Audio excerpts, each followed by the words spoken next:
even again, I mean, there's a lot of orgy type things you're describing here, but doesn't the Bible, just the plain old Bible, doesn't it talk about enlarged members or members the size of horses? Yes, it does, actually. I mean, so for those that are, I know that we have a mixture of viewers and listeners of this program. We have some really committed, Christians and some really committed atheists and people in between all over the spectrum. We try to keep the show that way. We're an equal opportunity offender here, but but for those in the dogmatic sense, they probably have never ever heard that in their weekly sermon, that there were some guys that didn't need Viagra because, and these guys were animals type of things, and I don't even know how they got I don't know what the other end of it was, I mean, how's, a 4-foot thing go wherever it's going, so, but why don't they, is that type of information, if it wasn't necessary, even the Catholics didn't take it out, you know what I'm saying? They didn't alter it and say, that was the Pope, he's the guy or whatever, how they do. But, they left it in there. What would be the purpose? Shouldn't regular run-of-the-mill churchgoers know that? Yeah, those that do their homework and actually do some research and actually read the Bible and have an open mind over what it says, there's all kind of things that are revealed through the Word. I mean, even the fact that giants, that all throughout the Word we have an account of the existence of giants. Mm-hmm. These 6-fingered double rows of teeth, these 8-foot up to 15, and even prior to the flood they were much taller and much larger. Mm-hmm. We have all these accounting. We have bones. We've got skeletons. We've got skulls. We've got oral traditions, histories.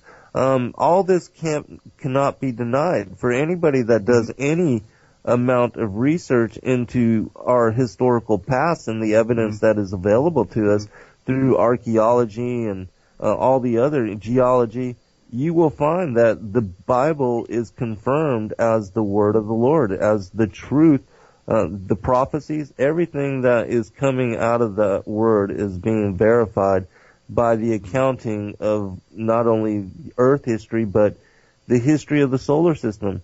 Even what is talked about in the Enuma Elish, most people don't understand that whole accounting is an accounting of the solar system, mm-hmm. and how the Lord utilized Nibiru to split Tiamat and move her carcass to where our Earth is right now. We are the remnant of that old planet and that cosmic cataclysm, and most people don't understand why that account is being celebrated as such. The reason being is because it took that cataclysm, Tiamat, one of the moons of Nibiru, striking Tiamat, in order for the Earth to now have its orbit where it is now, and to be placed at the perfect distance to now harbor life, and to begin what became the chapters of life here on this planet. Before then, life wasn't possible. Well, there's a discussion going on in the live chat about pics. The picture behind me was supposed to be a giant skull, but instead we ended up with Maxine Waters in our background here. John,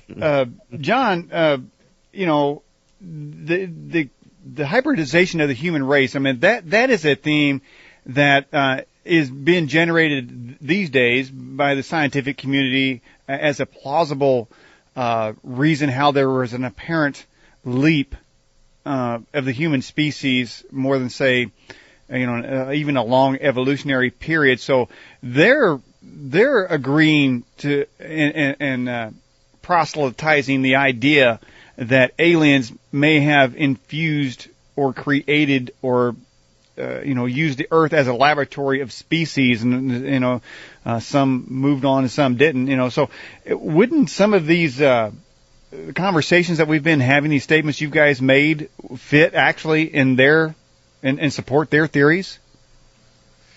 Well, the truth of the matter is that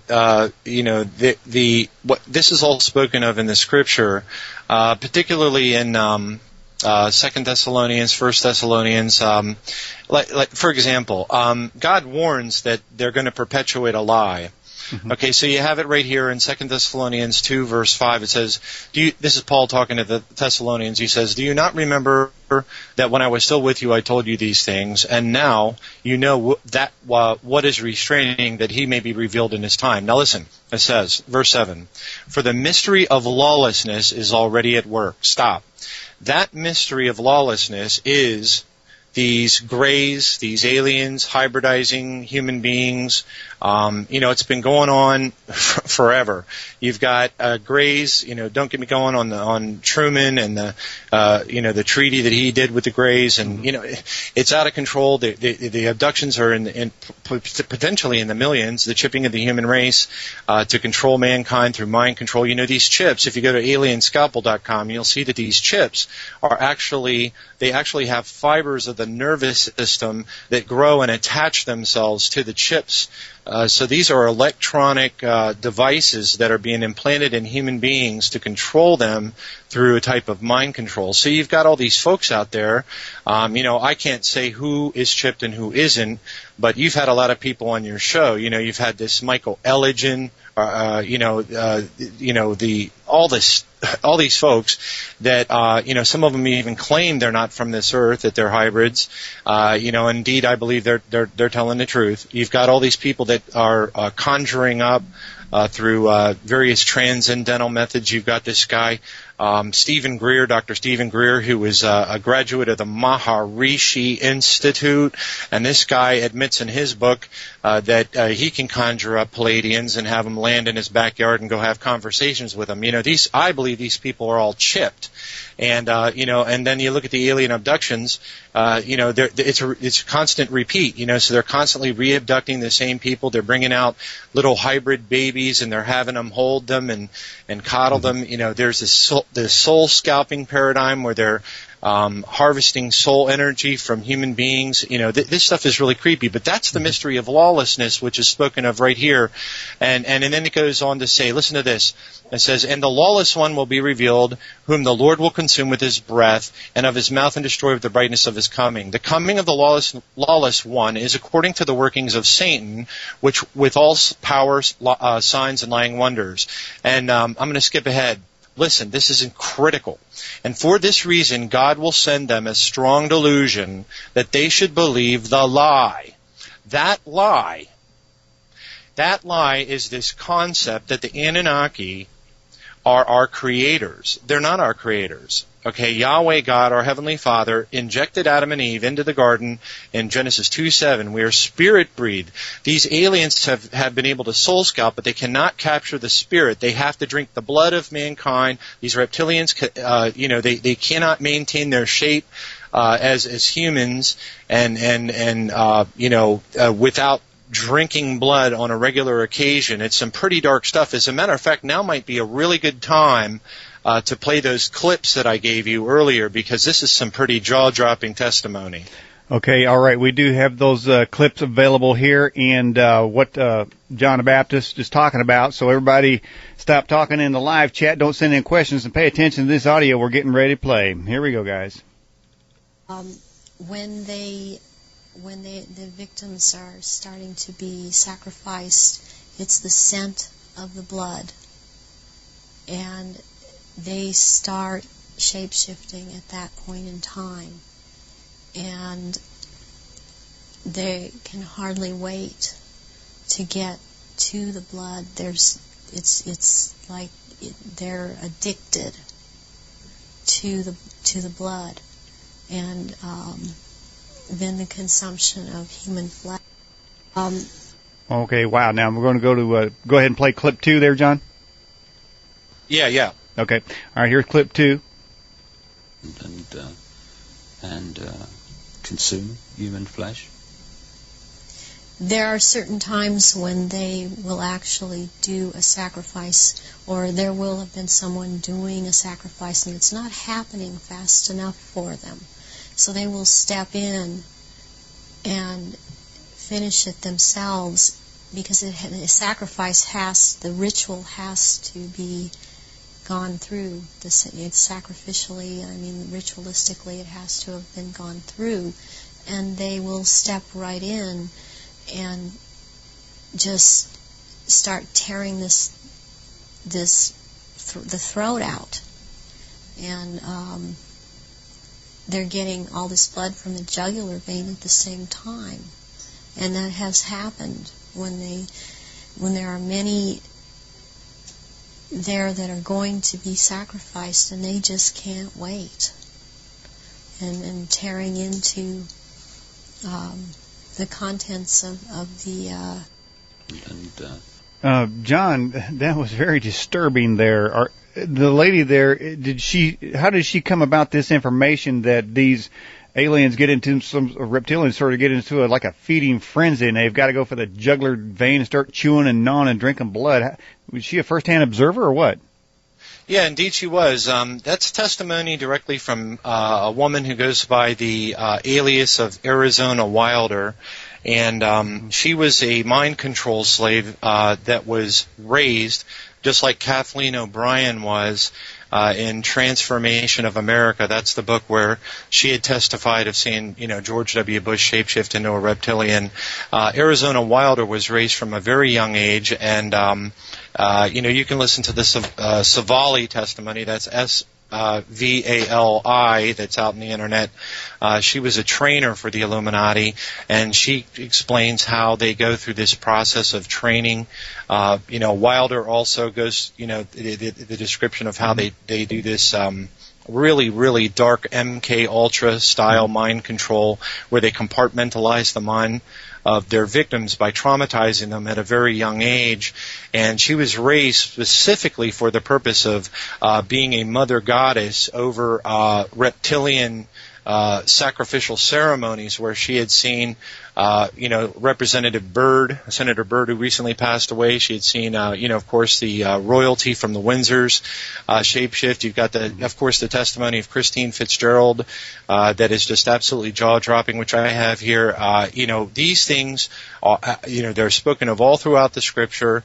They're referred to as the sons of Belial. Those would be the hybrid offspring of these entities. It's the serpent seed line that tracks all the way back to the garden. But again, the reason why this is so important is because this is the essence of what we're dealing with right now. You've got testimony where these channelers out there who are talking to the Pleiadians, probably chipped people, probably have been abducted in the past. These people are saying that this Nibiru is a type of prison planet. Okay, and I would even maintain that Revelation 9, which speaks about the locusts that come upon the earth, that inflict pain and sting men like scorpions for up to 5 months, that these things are mantis-like creatures that are released from this abyss or this prison planet. You've got testimony here. I've got here on page 67 of this book. It says, the reptilians, a genetics akin to reptiles. These are highly advanced entities, but viewed as being a negative, hostile, or dangerous disposition, since they regard humans as a totally inferior race. They would perceive us much the way that we would perceive a herd of cattle. They are carnivorous in regard to humans. There is supposedly a driven planetoid or asteroid inhabited by 30 million of these lizard folk that is to enter our solar system in the mid-90s. This tracks back to the fact that we've got Leo, the star system, the Leo star system, Orion, the Draco star system, where the Draconians are supposedly located. These are the Great Pyramids in Giza and Angkor, which is in Cambodia, Japan.